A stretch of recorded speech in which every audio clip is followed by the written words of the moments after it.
Hello friends, welcome back to my Rudra's recipe channel. আজি মই নেমুৰ এবিধ আচাৰ লৈ আহিছো। খুব সুন্দৰ সহজতে বনাব পাৰি আৰু বহু দিনলৈ ভালে ৰাখিব পাৰি। আহকচোন চাই লওঁ মই কেনেদৰে বনাইছো।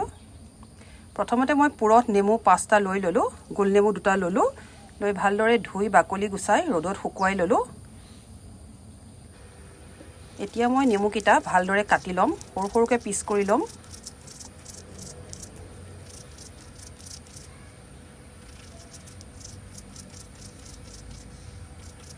পুৰত নেমু হলে যথেষ্ট আচাৰটো ভাল হয়। গতিকে মই এটা বাউল লৈ লৈছো প্লাষ্টিকৰ, ষ্টিল বা এলুমিনিয়ামৰ লব নালাগে। এতিয়া মই গোল নেমু কিটাও ভালদৰে কাটি লম, তাৰ পৰা মই গুটিটো উলিয়াই লম।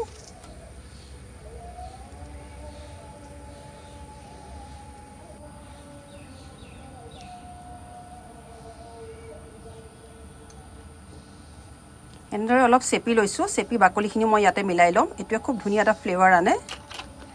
এতিয়া মই জলকীয়া কিটা সৰু সৰুকৈ টুকুৰা কৰি লম।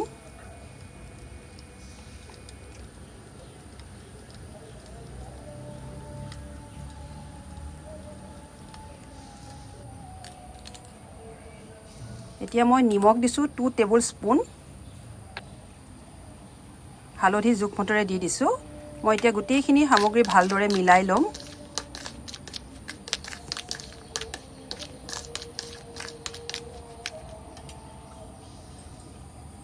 এতিয়া মই কাপোৰ এখন লম, ভালদৰে টাইটকে মই বাউলটো বান্ধি লম।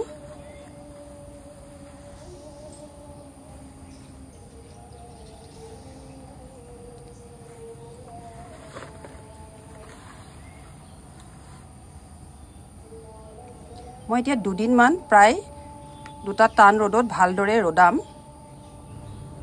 এতিয়া মই মছলাখিনি ৰেডি কৰি লওঁ। মছলাৰ কাৰণে মই লৈ লৈছো 1 টেবুল স্পুন গোটা জিৰা, জনি লৈছো হাফ টি স্পুন,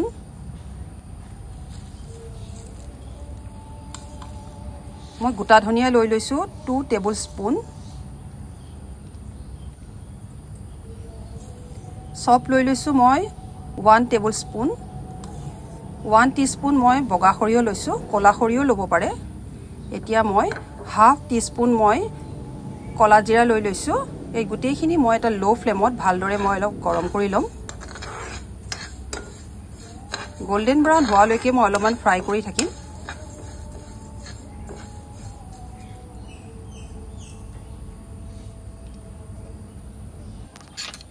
মই এইখিনি ধুনীয়াকৈ ফুটি গৈছে, কালাৰো চেঞ্জ হৈছে।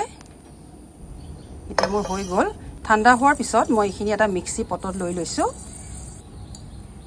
মই এইখিনি ভালদৰে গ্ৰাইণ্ড কৰি ল'ম। মই ফাইন পেষ্ট নকৰো। এতিয়া মই পেনখনত মিঠাতেল অলপ গৰম কৰি ল'ম।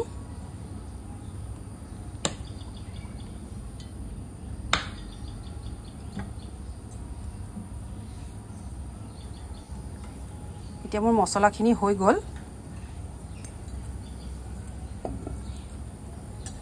মই একদম ফাইন কৰা নাই, অলপ গোটা গোটাকে ৰাখি দিছো। এতিয়া মই ৰ'দৰ পৰা নেমুখিনি আনি ললো।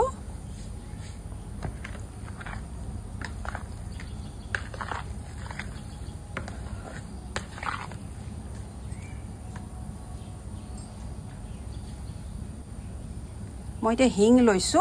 হিংটো খুবেই জৰুৰী, খুব ধুনীয়া এটা ফ্লেভাৰ আনে। হিং মই হাফ টিস্পুন লৈ লৈছো।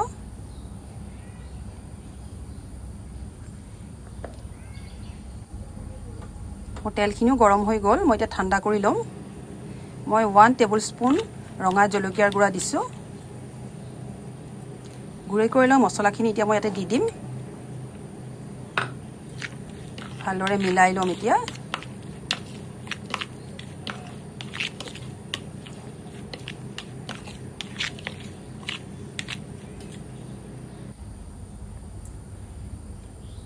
এতিয়া মই হোৱাইট ভিনেগাৰ 3 টেবুল স্পুন দি দিম।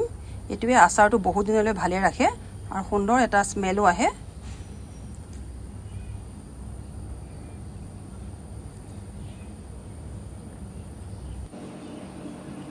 তেলখিনি ঠাণ্ডা হৈ গ'ল। মই এতিয়া মিলাই লৈছো ইয়াতে। ভালদৰে গোটেইখিনি সামগ্ৰী মিলাই ল'ম।